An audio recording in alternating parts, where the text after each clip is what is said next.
अलवर के बहादुरगढ़ में जन्मे शहीद सादत खां इंदौर रियासत के महाराजा तुकोजीराव होलकर द्वितीय के फौजी थे। 10 मई 1857 का वह संकल्प भरा दिन जब पूरा देश भारत के अंतिम मुगल सम्राट बहादुर शाह जफर के नेतृत्व में अंग्रेजों के खिलाफ उठ खड़ा हो गया था। मेरठ में क्रांति की चिंगारी सुलग पड़ी, जिसमें दिल्ली, बिहार, उत्तर प्रदेश, बंगाल आदि सभी को अपनी आगोश में जकड़ लिया।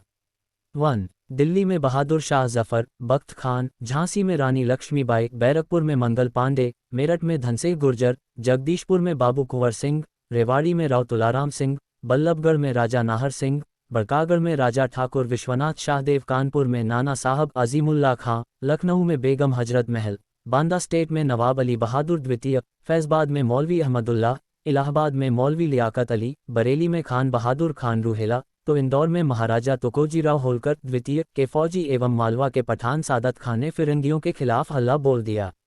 जब फिरंगियों के खिलाफ मुगल सम्राट बहादुर शाह जफर द्वारा क्रांति की तारीख तय कर दी गई तो पूरे देश में फिरंगियों के खिलाफ जंग शुरू हो गई।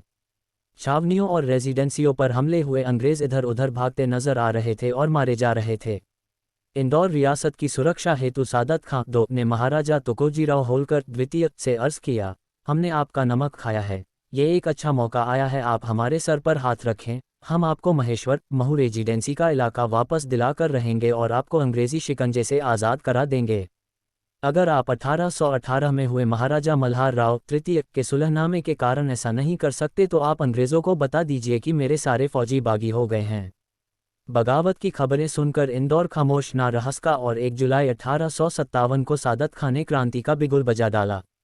1 जुलाई 1857 को सादत खां के नेतृत्व में क्रांति की तोपें गड़गड़ा उठीं और सादत खां, भागीरथ सिलावट, वंश गोपाल, भाई सरदार खां और अन्य साथी रेजिडेंसी जा पहुंचे। उस समय कर्नल H.M. डुरांडू रेजिडेंसी कोठी में अपनी टेबल पर काम कर रहे थे। सादत खां अपने दामाद और फौज के लेफ्टिनेंट हुसैन खान के साथ रेजिडेंसी पहुंच कर्नल डुरांडू से बात करना चाहा पर वह अनाप शनाप बकने लगा, जिसका उन्होंने विरोध किया। इस पर डुरांडू ने तमंचे से उन पर वार किया जो उनके कान को छूता हुआ निकल गया। सादत खां बचते हुए सीधे अपने घोड़े पर बैठना चाहा तो इसी बीच कर्नल ट्रेवर्स आ पहुंचा और धमकाते हुए तलवार से मुकाबला करना चाहा, जिसमें एक गहरा घाव सादत खां के गाल पर लगा, जिससे वह लहूलुहान हो गए। अपने सरदार को लहूलुहान देख क्रांतिकारी भड़क गए। उधर सादत खां ने यलगार भरी, तैयार हो जाओ, फिरंगियों को मारने के लिए महाराज साहिब का हुक्म है। कुछ घंटों की मुठभेड़ के बाद इंदौर को अंग्रेजों से आज़ाद करा लिया गया।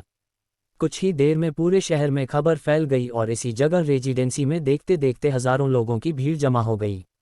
सादत खां ने सभी को संबोधित किया और क्रांति को आगे बढ़ाते हुए अपने कदम दिल्ली की ओर मोड़ दिए। यहां से मिली सफलता के बाद वह अपने साथियों के साथ दिल्ली की ओर कूच कर गए।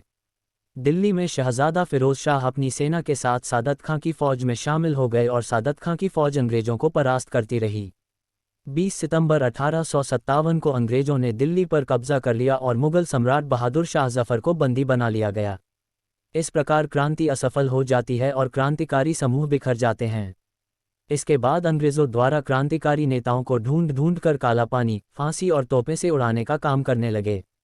इसी बीच सादत खां फरार हो जाते हैं और छुपते छुपाते बांसवाड़ा पहुंचे जाते हैं और वहां अपना नाम बदलकर अकबर खां के नाम से रहने लगते हैं।